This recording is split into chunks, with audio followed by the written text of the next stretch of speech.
بسم اللہ الرحمن الرحیم۔ السلام علیکم ناظرین، میں ہوں صابر عباسی اور آپ دیکھ رہے ہیں ہمدرد ٹی وی۔ ناظرین، ابن سینا کو کون نہیں جانتا، لیکن آج ہم ان کے بے شمار تجربات میں سے ایک تجربے کے بارے میں بات کریں گے۔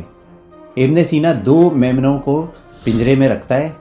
میمنے ایک ہی عمر، وزن اور ایک ہی نسل کے تھے اور دونوں ایک ہی قسم کے چارے پہ چل رہے تھے، یعنی کھا رہے تھے چارہ۔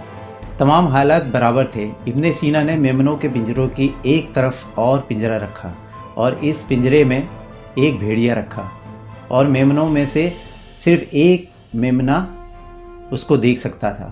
کئی مہینوں بعد میمنا جو بھیڑیے کو دیکھتا تھا وہ مر گیا، کیونکہ وہ بے چین، خوفزدہ اور کمزور ہو گیا تھا۔ چنانچہ بھیڑیے نے میمنے کو کچھ نہیں کہا تھا، لیکن میمنا خوف اور دباؤ کی وجہ سے مر گیا۔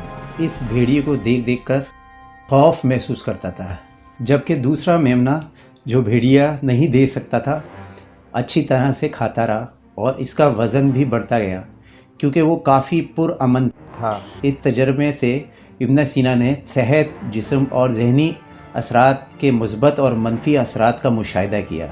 تو جانتے ہیں دوستو، اس تجربے سے ہم نے کیا حاصل کیا؟ یعنی غیر ضروری خوف، فکر، اضطراب اور تناؤ انسانی جسم کو بہت نقصان پہنچاتا ہے۔ اگر آپ کو زندگی کی مشکلات کا سامنا کرنا پڑے تو آپ اپنی راہ میں آنے والے سارے خوف کو نظر انداز کرنا سیکھیں، پھر ہی آپ کامیابی کی سیڑھیاں چڑھ سکتے ہیں۔ اللہ حافظ۔